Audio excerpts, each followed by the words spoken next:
Hi friends, welcome back to Daydreamers Barn. I'm Jess. I'm Chris. And today we're going to be talking about what? 5 things we were worried about before moving to UK. Yeah, 5 things that if you're moving to the UK that maybe you had the same fears or the same thoughts. Or concerns. Yeah. I know one of the kids was they were worried that we weren't going to have like fast food over here, like McDonald's or KFC or Taco Bell. I don't know if they have Taco Bell off base. I don't know, but we got it on the yard. But we have it on base. I think they probably do, maybe in the bigger cities. Maybe. Yeah. Because I know they have Pizza Hut, but their pepperoni is totally different than ours. We haven't tried the Pizza Hut. I haven't tried Pizza Hut, no. Some of the other places we tried didn't have the same kind of... you know. It's got us a little shook. The pepperoni we trust on base. Yeah.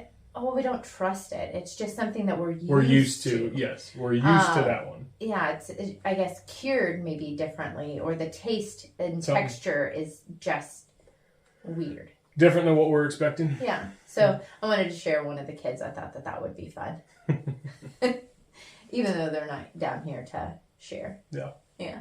But we do need to tell them about the subscribers. That's what I was going to say before we get started. Yeah, before we get started, we have run across and had a couple of our subscribers reach out to us and say that they have been unsubscribed from our channel. So if you want to, right now, we'll pause. And if you want to check to see if you are subscribed to our channel, if you would like to be. This is not a, oh my gosh, you need to do this. We absolutely love all of our subscribers and interacting with you guys. So, yeah, and we've noticed it firsthand too for people that we watch on a regular basis. We'll be going through and for whatever reason trying to get up to see more about their channel, whatever the case is, and it says subscribe. It's like, we've been subscribed for them forever. Yeah, for years. Yeah. And we watch them consistently. Every time that we see that there's a new video, we watch them consistently. Mm-hmm. And now, for some odd reason, the algorithm or whatever the case is, something in YouTube, we are now unsubscribed from their channel when it is something that we absolutely love, supporting other channels and especially like-minded people, and interests. So we just wanted to share that with you guys and see if any of you are having the same issue. Hopefully not. Hopefully it's just something that it's a moot point. Yeah, just a fluke maybe. But if you are and you were subscribed and are unsubscribed and have to resubscribe, let us know in the comments. I would love to know how many of you were subscribed and then for some odd reason, there was a mix-up in the algorithm or whatever. Or in your profile or in our profile. I don't know. I don't know what it is. But let's get on to the fun stuff. Sure. Yep. But we just wanted to share that. yeah. Before we get too far into it. Yeah, before we jumped straight in. All right. So the first one, first thing that we were worried about before moving over here, first and foremost, would be driving. Yes, that was a big factor for me. Mm-hmm. I knew going in that because we were driving on a totally different side of the road and different side of the vehicle, and both Chris and I absolutely enjoy driving manual transmissions, that's going to be a total change because it's now I'm not driving with my right hand, I'm driving with my left, I'm shifting gears with my left hand. Yeah, and it's totally, it like boggles your mind. Yeah, I was interested because I've never driven a right-hand drive before we got here. I was interested to see if the pattern was going to be different, the pedals were going to be different. I just didn't know until we got here, and it was like, oh, okay, so it's like you're driving. It's like you're driving that. It's just in the other seat. It's so you just have to retrain your brain. Yeah, it's retrain your brain and your hand because it's a movement that you're so used to doing with your right hand. Which I'm glad they didn't reverse the pattern. Oh, the pedals, that would have been that would have been totally different. But yeah, it's just one of those things that we were both scared because we both realized that we wanted to have cars that were from England that had the MOT, that were legal for the roads over here. Yeah, we didn't have to worry about converting anything or anything like that. So that was our big, number one, I think the biggest fear. But overall, I don't think I'm terrified of driving. The back roads are a little scary when it's raining and you have like a lorry or a big double-decker bus coming in the opposite lane. That terrifies me. I'm like, okay, I know I got this. I know I'm okay, but please stay in your lane. Yeah. So overall, we've definitely adjusted pretty well. Yeah. But it was, especially when we first got here, you first land. Yeah, that's scary. I mean, right off the rip, you see the signs that say "Stay to your left in the airport," and that's the way it goes the rest of the time you're here. Yeah. But that was definitely a big concern, and we were able to get over it pretty easily once we got into it. Once we got used to it, thankfully our first rental was an automatic. Yeah. That kind of helped ease into the transition, but then all of our vehicles since have been manual. Yeah, every one of them. Yeah. Even my daily driver, manual transmission. Yeah. Yeah, both of my daily, because the poor BMW is no more. Yeah. But it's okay. She did well for us. Yeah, she was a good car, but now I have my trusty rusty Dobby. Mm-hmm. And man, oh man, is she a good vehicle. She is. She's a good little van. Yep. So yeah. Yep. Go to the next one? Yeah, let's go to number 2. All right, number 2. And this is not in, I guess, particular order. This is just us really sharing just things. Kind of what we put down on paper. And this one, so the next thing, worried about before we're moving to the UK, is that we wouldn't have any family over here. Yeah, and I think that's still a big thing. Yep. But I think we have made some really good friends that have, being military, we're so used to adapting to our surroundings and making friends and stuff of that nature. But if something were to happen to one of our family members, we would have to get a flight, get on a plane, go to the airport, you know what I mean? All of the things, and then try to figure out someone picking us up from the airport because we don't have our vehicles there. Or watching the dogs, all of the things. That is a big fear because we have older family members, and you know what I mean? God forbid something happens to them while we're over here. That would terribly break our hearts. Yeah, and that is something that we made clear to our family because we're like, well, we don't know how long we're going to be, but we wanted to enjoy the time that we're over here. We don't want to go back to we told them that we weren't going to make any trips back to the States until we were done. Yeah. So to not get anybody's hopes up, it's like, hey, if you want to come visit us in Europe, cool. If not, no big deal. We'll see you when we get back. We'll see you in 2025. Yeah. Or when the military has us whenever we shipped return. Back. Yeah. Yep. It's one of those things that family is so important to us, but we have made some great friends that have become family that we look at and we do Christmas, I guess breakfast club. You know what I mean? We had a Christmas little get together with some of our really good friends that have become family. And I don't think that, a lot of people truly realize that if you haven't left your country or the place that you were from, they don't realize, just how important family is. The support system in general, yeah. And, it's just one of those things. Yep. Yeah, that was definitely something that we were concerned about.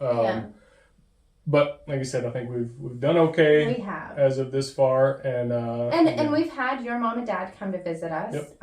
My family has not, because one, with restrictions and with work and all of that, they are planning to make a trip out. Whenever everything works out for everybody.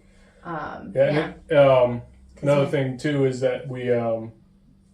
This right here, technology has really helped with making that gap between having them. So we'll talk with them weekly. We'll video time them and all that stuff to where that kind of helps fill the void. I chat with my sister and my niece every day at a certain time when they're on their way home. That is our time to just connect and to make sure that every one of us knows that we're there and that we love each other, because I am really close to my sister. She is a big part of who I am. Just like my mom and dad, you know, they're in the middle of selling their condo right now, and they, it's just, we call and celebrate our little moments and be able to do that. And we have every Sunday, we chat with your mom and dad. Yep. That's just, we know that there's times that we're able to we're not physically being able to see, but we're using virtually. our eyes, being able to have that video call.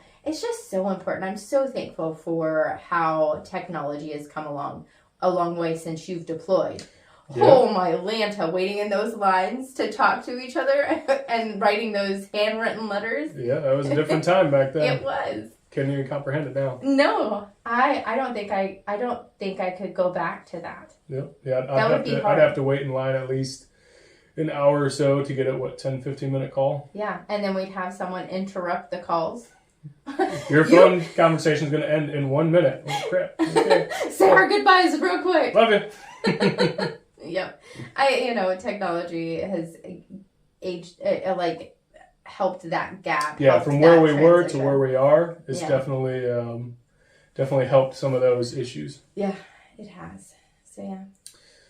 Next one? Yeah. Next one we have on the list is culture. So yeah, I was scared. Yep. I was scared about, because we're American, are they going to accept us? You know what I mean? Because there's a big stigmatism. Mm-hmm. Americans are, all certain type of people, all about themselves. Yeah. And that's totally not the case. Yeah. There is not one person that I have met here that has disliked us so much and has not welcomed us. Yeah. You know what I mean? Yeah, there's probably people out there, and there's probably those couple of people that every video that we put out, they have to dislike it. And thanks, guys. But I just laugh because I know that there's people that just don't like us just because we're American. And that's okay. We can't fix that. We can't solve that. But we try our best to be part of the culture here. Yeah, to be part of the community. Try to experience it. Yep. Yeah, and to love everybody for everybody's differences and to learn. I think that's the biggest thing is there are some Americans that just don't want to learn, mm-hmm. or some people from, England that go over places that don't want to learn. I think it's just anybody can be so closed-minded, and our family is definitely not that way. We absolutely love embracing. Me being a military brat, I've been all over the world, and I've lived in places where they didn't like Americans.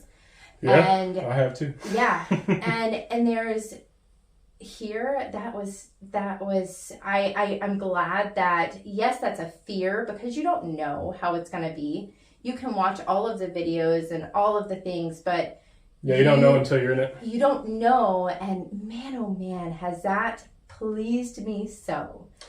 Yeah, I think a big thing too is being here from America is we like to know that there's differences, but embrace the commonalities that we have. Exactly. And we've been able to do that, I think, pretty well. I think so. I think that, he sticks out like a sore thumb because we can't rub the American off of him. Always. But it's okay. I'm not wearing American shirts everywhere I go. No, but he does wear his ball cap, which is okay. I think that he does, that we are Americans and we are proud of where we're from, but we also know that, our forefathers and family members came from England, mm-hmm. or came from another country, and for us to not be open and welcome to, or open and understanding to that the United States is a melting pot of everybody, then what are we? Yeah. You know what I mean? I just absolutely love being here, and I'm glad that was one of the things that I really didn't have to worry about. Yeah, it was, I mean, like I said, that's the big thing with this video is that there were concerns that we had, and they either we dealt with it, we adapted to it, or we debunked it. Yeah, it was completely debunked. Yeah, and speaking of debunk, you want to go to the next one? Yeah, let's do it. All right, next one we have on the list is the weather. Oh, yes. That's another one that we've debunked. Me personally, I thought England was going to be raining 24 hours a day. At least 300 days a year. You know what I mean? That's what I expected. That is not true. No. England is so beautiful. Mm-hmm. Such a magical place. And there are stretches where there's rain. Got it. But I think that because we know, okay, it's just going to be a wet day, wear your rain shoes. Look in the forecast and see when you're going to get another sunny day. Right. Wear your rain shoes, bring your umbrella, still go out and enjoy the day. And I think that is one thing that we've learned being here is don't let the poor weather hold you back from enjoying your time. And we have definitely done that. Yeah, North Dakota helped with that when it came to the cold. Oh, yeah. Negative 60. I don't know what that is. I'll put it on the screen. Yeah. We had negative 64. Negative 67, I think, was the lowest we saw. Yeah. So it just hurt to breathe. And so I think that But in that aspect, it forced us to, okay, let's find things that we can do around the cold or whatever the case is. Or around the dreary days, you know what I mean? But there's not a day that we can't just appreciate for us just having the opportunity to live in England. Yeah. You know what I mean? And that was one of the things is, people talk about how much crud the weather is or how crappy the weather is. Well, I guess it's crappy because you make it crappy. Yeah. It can be, but it's how you adapt to the situation. Yeah, it's just look at the bright side of life. That's just how I live my life. 1/4 mile at a time?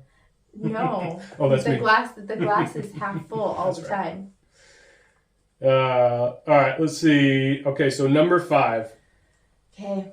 The fifth thing that we were worried about before moving to the UK was the unknown. Yeah, the unknown of where we're going to live. How your job is going to be, if I was going to be able to find a job, if we were going to find friends. Yep. All the different factors. And that's to that point, things that we didn't know what to expect. Specifically the bank, the sort code. We don't have sort codes in America. Nope. So that was a huge hurdle that we had to deal with. And that was one of those concerns. It's like, we don't know what we don't know until we get there. Yeah, we don't. And then learning the currency for over here. Mm-hmm. And it's still, the coins still throw me for a loop at times, and people get so frustrated with me, and I'm like, I have to apologize. I'm so sorry. You know what I mean? This is not my currency that I've grown up with for the last 38 years. Yeah, and a lot of times we'll just take the change we have and just toss it in our jar. Yeah, and so I only pay with like pounds or £2 or bills. Yeah. Is on the currency bit too for like debit cards. The tap. Right, the tap specifically. Yeah. We didn't have that before we got over here. Quickly after we got over here, we realized that was not only a perk, but almost a must when you go to most places. Yeah, because if you use your American card. Right, we would insert our American card, and then it would make it print out, and you had to sign it and validate, and they would need managers, and it was like, this is just a bunch of... Okay, we'll just get the tap, and it worked very easy after that. When we first arrived at London Airport, Heathrow Airport, your debit card was eaten... That happened. At an ATM. Yep. So we were surviving for an entire month on one debit card. No other way to access our money. No. Trying to figure our lives out for the first month was, I think, the hardest. And, when you move to a foreign country, a country that is not your country, that you are accustomed to, it is not easy. And whoever tells you it's easy is flipping lying. Or they've done it before. So they know what to expect. Or they've lived in that country. So it's not new. Right. So it's not hard to them because they know the struggles that they're going to face. But it was very new, very very scary to not have a home for your kids. Mm-hmm. And then, how our base housing does everything is so backwards. Yeah. You can't sign up for a house until you are physically here. How ridiculous is that? Yeah, and then you get on a wait list and everything else. And then we had 3 dogs. So we had to find homes that would accept dogs here. And that, again, is not an easy feat. It's just a very scary thing. Mm-hmm. And, I don't want people to think it's all sunshines and rainbows when you move to a foreign country because it's not your country. Not saying that this is a foreign country to you. Yes. Yeah. It is very difficult. Mm-hmm. Learning how to use a roundabout properly. It's still terrifying when you go to the big, two double ones, roundabouts. One going out of the yeah. That's still a little scary, but we talk each other through it, and especially when SatNav tells you on the wrong lane to be in. Oh my That's Lanta. the most frustrating. Yeah. You got to understand what the laws are, which lane you're supposed to be in, and then see, okay, what does it tell me I need to go? What direction do I actually need to be going? Yeah. Then it helps to have a co-pilot to say, okay, no, go this one, go that one. Okay, let's go. Yeah, it's not easy, but man, oh man, has this adventure been fun. Yep. So understand it's not going to be easy if you were an American that's moving over here. It's not going to be easy, but you have people over here that are willing to help you. Yeah. And, we have our email address down in the description below. We are not the knowers of all, by no means. We'll get you a good start, though. Yeah, we can point you in the right direction, and we can share love, you know what I mean, and compassion with you guys. And for all of our people that are here that live in England or in the UK, and you can help our American friends that are in the comments like you guys do. We greatly appreciate that. Man, that has filled my heart with so much joy to see everybody interacting with each other. And yeah, this has been a hell of a ride, and I have absolutely loved it so far. Yep. And guys, we thank you guys for coming along for it. Yep. Still on the hunt for another classic, so if anybody sees anyone out there, let us know. And it's not expensive. It's not expensive, because ma'am still don't have a job, a full-time job. So. But I want one to tinker on. Yeah. So yeah, we appreciate you guys as always. You guys are the most amazing to interact with and to be able to call friends and to just know that we're hopefully making someone's day a little bit brighter. I think that's the goal. My main thing, to share our experiences and our love for another country. Yes, we love the United States, but man, have we loved being here in England and in the UK and exploring little nooks and crannies. Got a great appreciation for what the country is. Yeah, we really do. We really do. And it's all because of the people as well. Mm-hmm. Yeah. Yeah. That have made this experience so much more sweeter. Yeah. So, as always, guys, be good, make good choices, and be kind to someone today. Bye, y'all. Mwah!